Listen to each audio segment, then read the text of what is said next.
Hello दोस्त, मैं आपको एक कहानी सुनाने जा रहा हूँ जिससे आपको बहुत कुछ सीखने के लिए मिलेगा और आपको अच्छी भी कहानी लगेगी। रमेश नाम का एक गांव पर लड़का था। उसको दौड़ने का बहुत शौक था, पर गरीब घर का लड़का था।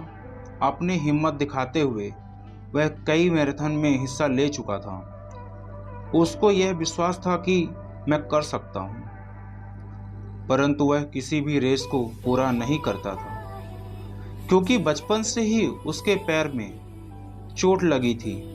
तो पैर अच्छी तरह से काम नहीं करता था, पर उसका आत्मविश्वास उसका साथ दे रहा था।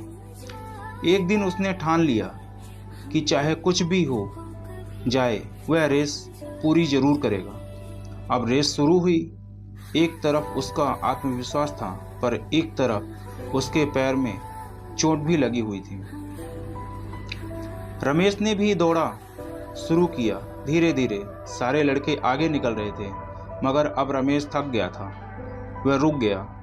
फिर उसने खुद से बोला, अगर मैं आज नहीं दौड़ पाया तो मैं कभी नहीं दौड़ पाऊंगा। मेरा आत्मविश्वास टूट जाएगा। अगर मैं दौड़ नहीं सकता तो कम से कम चल तो सकता हूँ ना। अपने मन को समझाया और जल्दी अपने लक्ष्य की ओर चल दिया। वह धीरे धीरे चलने लगा, मगर वह आगे जरूर बढ़ रहा था।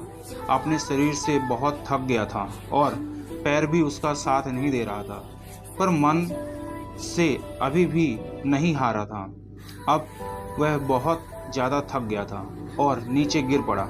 उसने खुद को बोला कि वह कैसे भी करके आज दौड़ को पूरी जरूर करेगा।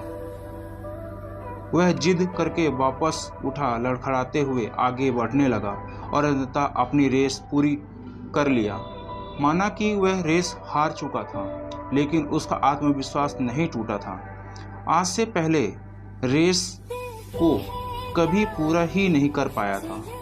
वह जमीन पर पड़ा हुआ था क्योंकि उसके पैरों की मांसपेशियां में बहुत खिंचाव हो चुका था, लेकिन आज वह बहुत खुश था क्योंकि वह आज हार कर भी जीत गया था। दोस्त, हम भी तो इसी तरह की गलती करते हैं हमारी लाइफ में। कभी भी अगर कोई भी परेशानी होती है तो उसका काम को नहीं करते हैं और छोड़ देते हैं। अगर आप एक बिजनेसमैन या स्टूडेंट हो और रोज़ किसी दिन कोई भी परेशानी की वजह से आप पढ़ाई या बिजनेस नहीं करते हैं, मगर आपको भले ही 24 घंटे मिले, पढ़ाई या बिजनेस ज़रूर करना चाहिए।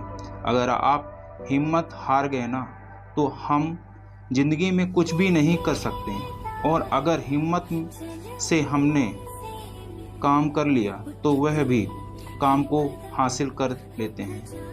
जिस काम को लोग बोलते हैं कि तुम नहीं कर पाओगे, और हमें लोगों को गलत साबित करना है, खुद को इतना आत्मविश्वास बना लेना कि मैं कर सकता हूँ। कब तक डरते रहेंगे? कोई ना कोई तो काम करेगा। हम भी करेंगे, दिखाएंगे कि रमेश की कहानी से हमें यही सीखने को मिलता है कि अगर हम लगातार आगे बढ़ते रहें तो एक दिन हम हार कर भी जीत जाएंगे। छोटे छोटे कदम बढ़ाते जाओ और आगे बढ़ते जाओ, यही सफलता का नियम है। आपको हमारे चैट बॉक्स जरूर बताएं। अगर आप अभी तक हमारे चैनल को सब्सक्राइब नहीं किए तो सब्सक्राइब करें और बेल आइकन को दबाएं ताकि सबसे पहले नोटिफिकेशन आपको मिले। और हमारी कहानी से आपको क्या सीखने को मिला ये कमेंट बॉक्स में जरूर बताएं। चलिए इसी के साथ हम खत्म करते हैं। धन्यवाद।